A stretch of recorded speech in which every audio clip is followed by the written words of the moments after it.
Welcome back, everyone. Welcome back to Better Day Podcast. My name is Katrina. I am here with Leslie, the president and founder of A Better Day Foundation. Hello, everyone. I'm super happy to be here today. And Anthony will be behind the scenes here. He's behind the scenes. So today I am very excited to share this information. For a Better Day Foundation has its anniversary on October 1st, 6 years. Yes, since 2018. Woo! Oh, I don't hear you, Anthony. There's no mic. So amazing, Leslie. I am just so inspired, and you are a wonderful, beautiful inspiration. You really are. Oh my God. You really are. I don't see it myself like that. I just an imperfect person trying to do perfect things for the world. Right. But I appreciate it. Thank you. So with this anniversary, can you tell us a little bit? I personally want to know, tell us a little bit about your inspiration on what came about to create For a Better Day Foundation. Sure. So I'm going to share a few things about myself and what inspired me to create this amazing organization and put such an amazing team together. So back in the day, I worked for corporate. I was a very corporate person, having a wonderful 9-to-5 job, with getting excited, having weekends off. Nothing that is wrong with it, And we all get stressed out. And in Fort Lauderdale, Florida, there was a friend of mine that she was part of the Cystic Fibrosis Foundation, and she was part of the committee. So one time she invited me over, and she tricked me into getting involved with a nonprofit to support the community. So little did I know, I loved it. That was, I think, 2013, 2012, 2013. Mm-hmm. And I became a part of the nonprofit. But prior to this, working for corporate, I was always supporting United Way. I was supporting other nonprofits to raise funds. So while I was part of the Cystic Fibrosis Foundation, I love it because that some nonprofit organizations, you have to be very cautious to who you are supporting. Mm-hmm. I loved it because cystic fibrosis, 90% of proceeds will go to the cost and 10% will go to administrative fees, right? I like that. And I learned more about what was CF and who were we helping. So all in all, I fell in love helping the community in need, the most vulnerable people. I met amazing young professionals. I got elected as the finest young professional from Lauderdale back in the day. And before I knew it, I became a co-chair. And I was a co-chair for the Cystic Fibrosis Foundation Finest chapter for a couple of years. Wow. And we did amazing events, and I loved it. Meeting other people. And I'm shy, even though I don't look shy and people don't think that I'm shy. I am a little shy. And then later on, I was like, I met a lot of people in the mental health space, professionals, and I learned through them the challenges of people going through, emotional mental health challenges. And it was heartbreaking. I didn't really know. I was doing consulting jobs for an organization and a company in Delray Beach. And for the first time, I was exposed to meet people in recovery, which I never experienced that before. Recovery, substance and alcohol addiction. And I was like, wow, there's you have to create your own world. And a lot of those people, they suffer from a lot of mental health challenges that lead them to the addiction. So all in all, I stepped down from Cystic Fibrosis Foundation, and I decided to open For a Better Day Foundation. Dr. Ethan Engelmeyer, who is a double board certified psychiatrist, and currently he gives lectures at Harvard University. And he's one of the attending physicians at Boston Children's Hospital, and also He's our CMO, our Chief Medical Officer here. He's an amazing psychiatrist, and he has so much humanity and empathy for the people that he treats. So, and Dr. Julio. Mm-hmm. And so I learned a lot of things from, the mental health space, and I decided to open For a Better Day with a purpose to raise awareness about mental health. Now, remember, we're talking about 2018. Right. 2018, there was not really many conversations about mental health or, anxiety, depression, or recovery so openly. Mm-hmm.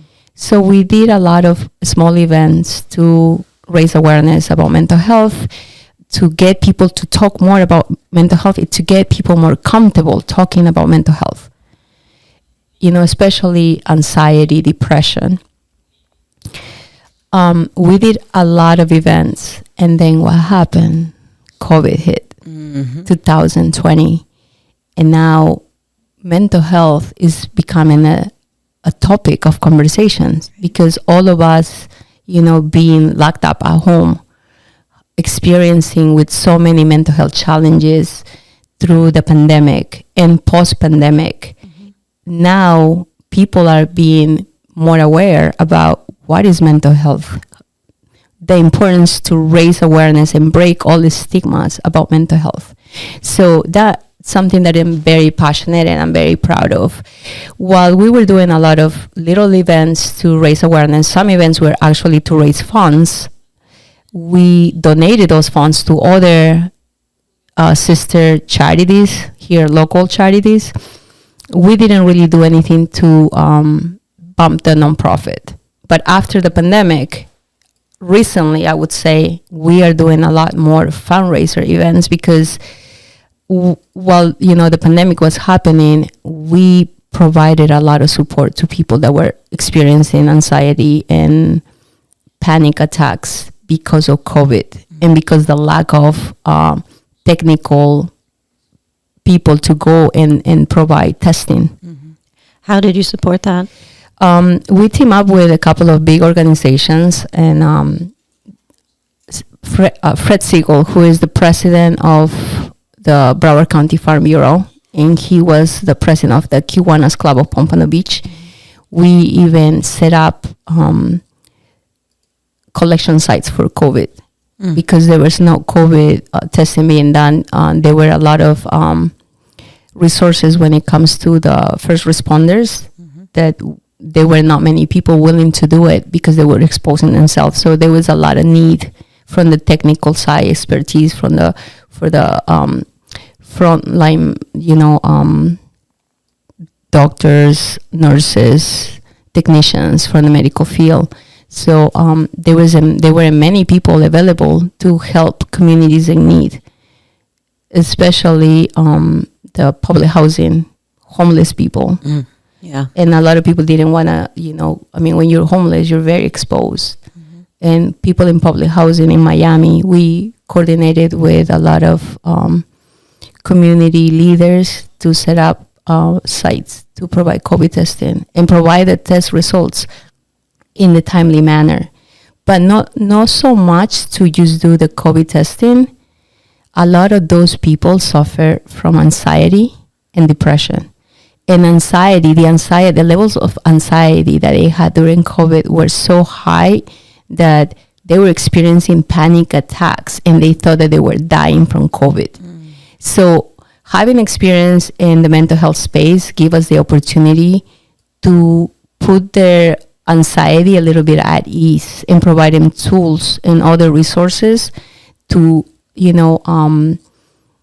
be able to identify when they were having an anxiety attack, and instead of thinking that it was COVID or they were dying from complication for COVID, not realizing that they didn't even have COVID. Right.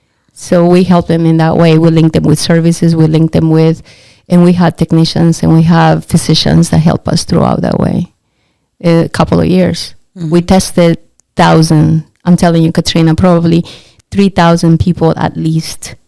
Yeah, that's a lot. Mm-hmm. Who did you team up with someone to get the COVID test, to get that program? Yes, like I said, Farm Bureau, Okay. and also a couple of laboratory services that they were helping us and supporting us. That's amazing. Hmm. But everything we did pro bono. So we didn't, all collections, everything that we did, it was just sometimes training family members and volunteers to become collectors, because it was a need of collectors. Nobody really wanted to go to public housing, or even we went to Belgrade to test the farmers. And that was important, because if a farmer was, infected with COVID, then he wouldn't even touch the produce, because the produce, they're food. And it was just a chain reaction. So yeah, the good thing about it is that because I'm bilingual and I speak Spanish, a lot of them were at ease when I explained them, I'm doing COVID for you. And I was explaining to them like how to be able to identify when they're having anxiety, and the anxiety levels are getting, getting higher, and be able to identify that when they're about to have like a panic attack, and provide them tools, resources, and things that they can help them to avoid that. I know you did. Yes, you did very large things like that, and large, helping that. But you did also came around to just something as small as My Sober Livings. Yes, and that was tremendous, because specifically for me, I have a substance abuse, alcohol, and mental health program. Not all of them can move from the house, and that's what a lot of people don't understand. And to me, it's a blessing, because it exposed me. I always believe that things happen for a reason, and that we all have a purpose in life. I mentioned before that I work in a corporate world, right? And I was very comfortable, trust me. I made my salary, I took my vacations. Being an entrepreneur and a business person it has its ups and downs. But working with a nonprofit and meeting people like your residents, it gave me a different perspective in life, and it actually showed me my path and my purpose, and I'm so much happier doing what I did, because before, sometimes we all feel our voids, right? Some people feel voids with material things. Sometimes other people feel that void with partners, or with substances, or with parties, with so many things, or study. They find something that fills that void. And I had a void until I started doing what I'm doing with a nonprofit, being more active, not only just raising awareness or creating events that is gonna raise awareness, but being more active in regards to providing the care. Because one thing is saying, okay, I'm explaining people what is ACEs, adverse childhood experiences, how we can prevent ACEs, but now we're going beyond that point. Now we're actually providing them care. And I love it. I mean, I'm certified now with the Department of Health. We're helping. I'm learning with you how to, I mentioned in a previous podcast about peer counseling, what that is. And I fully understand what that is and how necessary it is to be able to help people. So, I'm super passionate. We're building an amazing team. There's more people joining us, and I couldn't be more proud of and blessed to have this organization going the way it is going, and growing and expanding the services with the help of community partners. Recently, now we're 6 years, and that last week we received the BSO grant. There were actually 2 grants among 100 nonprofit organizations, and to me that was a message telling me that I'm in the right path, I'm doing the right thing, and now we're getting the support that we need to continue with our mission. That was beautiful. The fact that you got that, I saw that on social media as well, and that's a big honor. And you guys are part of this. I'm not doing this by myself. I'm the one that came up with the idea. Right. But it's a team effort. I didn't do this by myself.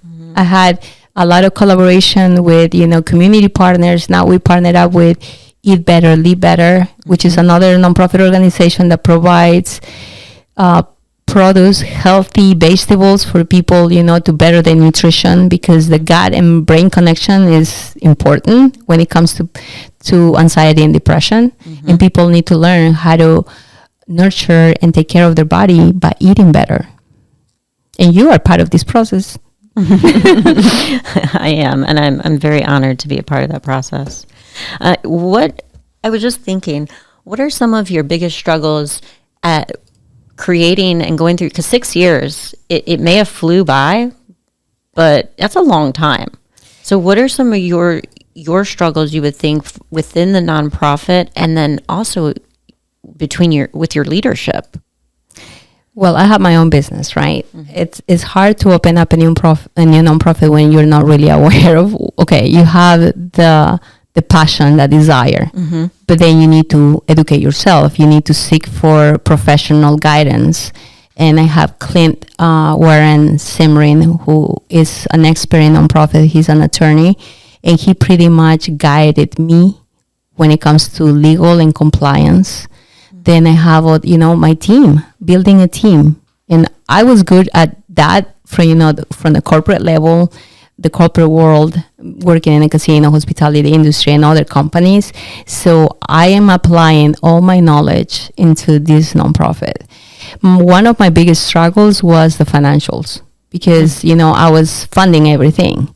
So therefore, now that I have a team and we are able to get the help that, this grant from the BSO is going to help us tremendously to keep on growing. And I'm just so grateful that everybody that is in our nonprofit are volunteers. We don't get paid. I don't get paid.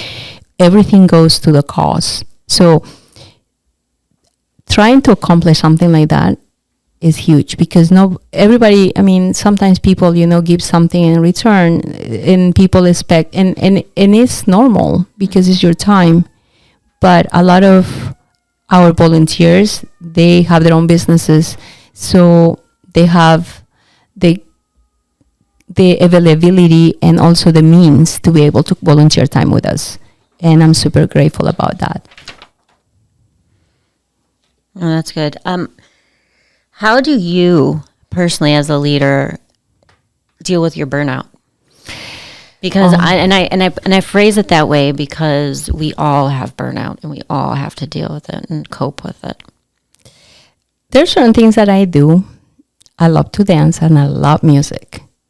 Being surrounded with people that are positive is important. Like I mentioned before, we're social beings. Right. So being surrounded with people that you can call, Katrina, if I'm down, I call you, even to vent, or I call Lori, or I call Victor, or I haven't called Anthony yet, maybe in the future.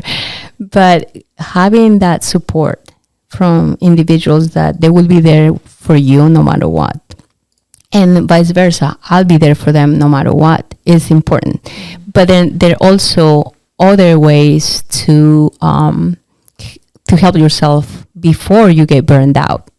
Unfortunately, I'm an overachiever and I'm a perfectionist. And sometimes I never say no to things when people ask me, can you help me with this? Can you help me with that? Oh, let's do this business. Oh, let's do that business. And I also say yes. Mm-hmm. And when I commit myself to something, I go 100%, sometimes maybe more.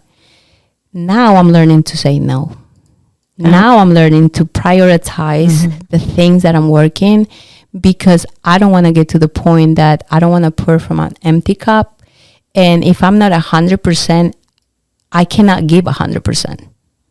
That's right. That's right. What makes this nonprofit different than other nonprofits? I think the desire that we all have, the passion like we have to make a world a better place from the members. Mm-hmm. That's one thing.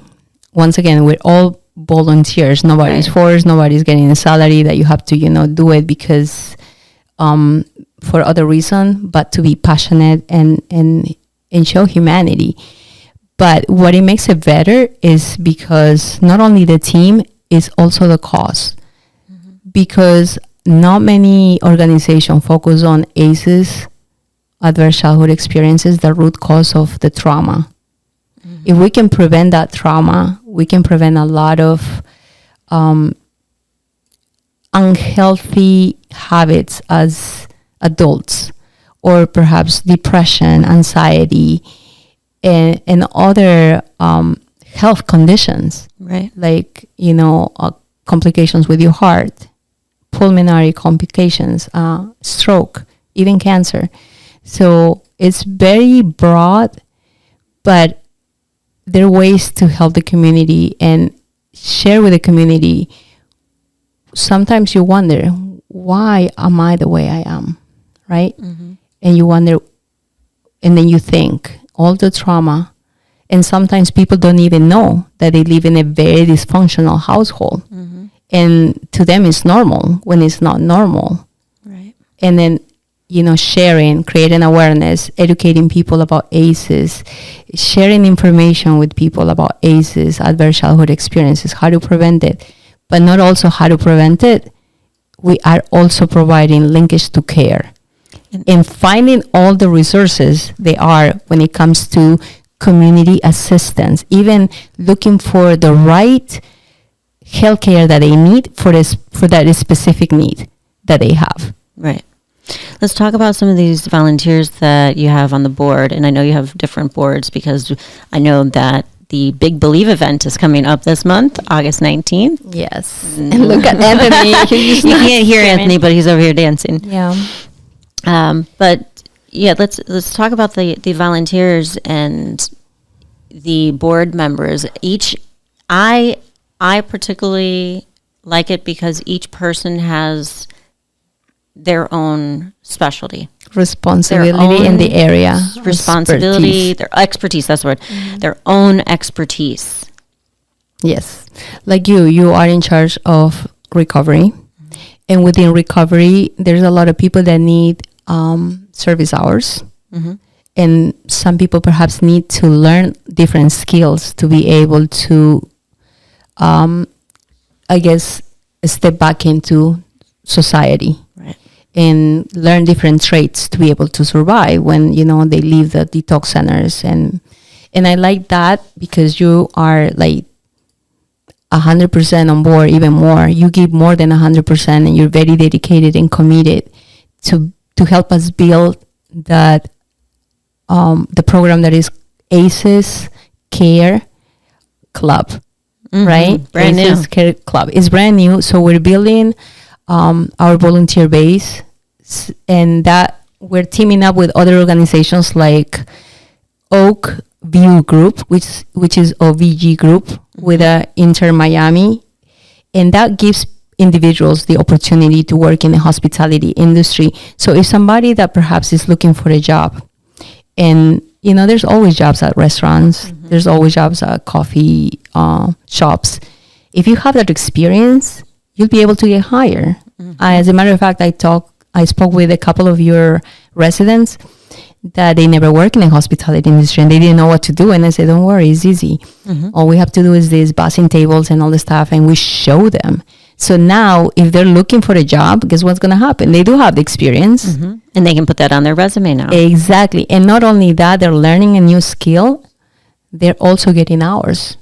And on top of that, I know from speaking to several of them, it gave them a sense of well-being. It gave them a sense of purpose. It fulfilled them. And it's so much fun. It was so much fun. And, for me, I'm always, I shared this with you before, I want to stay humble. Exactly. Sometimes you can get to certain positions, and I've been in certain positions, in management positions, that I don't never want my head to get big. Mm. I want to always stay humble. So when we do these volunteer events, I always do it with gratitude, and remember, and it keeps you, it keeps you with that certain perspective that not everything in life is easy, and you need to treasure and appreciate everything that you have, and appreciate those around you that are working really hard to make a living.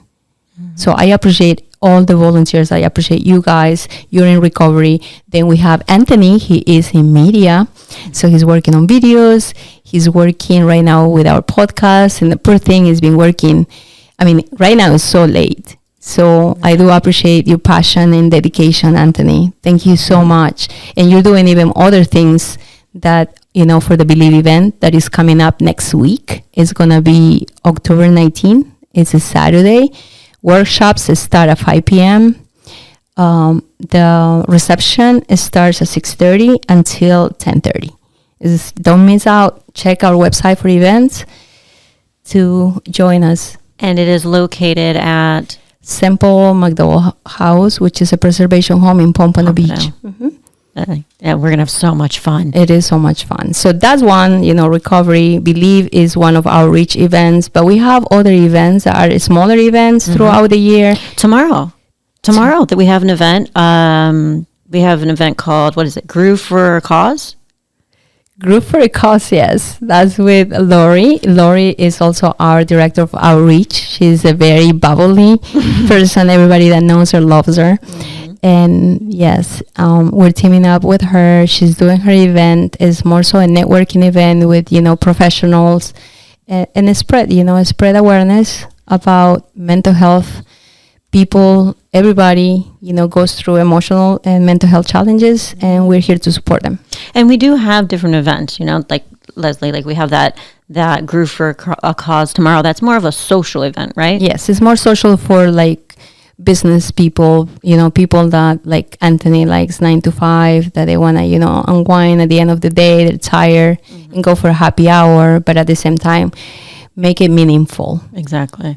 And then like on my side, I care for more of the holistic approach. So next Friday, the 11th, with Katrina, we have a beach yoga event. Yeah. And I love those two because I like them. I want to back up for just a second. OVG, what they're doing with the Better Day Foundation is, to me, I just feel that's amazing. So we are providing these volunteers, but can you explain what they're doing? So OVG is a hospitality group, and it's an international group, and they have contracts with so many stadiums.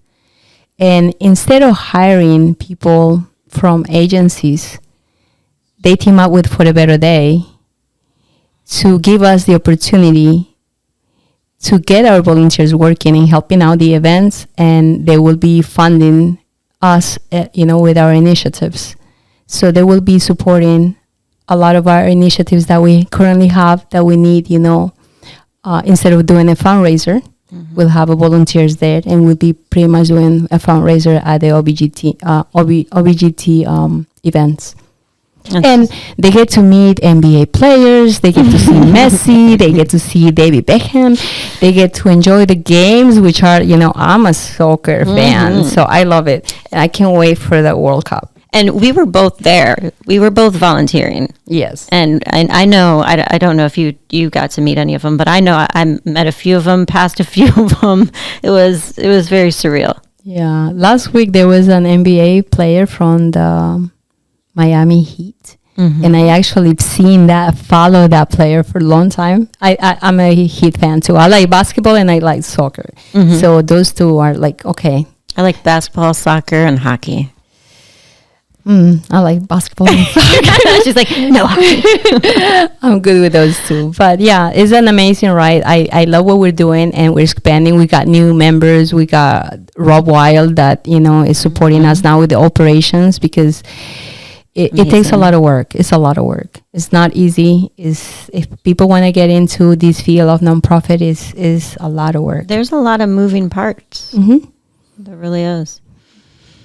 And we need volunteers for all of these events as well. So, we may have our networking and our yoga events that you can attend, but, the Believe event you can attend, and we still need volunteers. So if you want to volunteer for anything, please reach out to me. My direct number is 561-777-0045. Well, thank you for having me here today and sharing where, how Thank you. For a Better Day started. Oh, that's amazing. I was so excited to interview today. So everyone, follow us on Instagram and Facebook. Facebook is facebook.com/forabetterday. And Instagram is @for_a_better_day_foundation. Wow. Thank you, Anthony. And of course, our website, forabetterday.org. Thank you. Thank you. Till next time.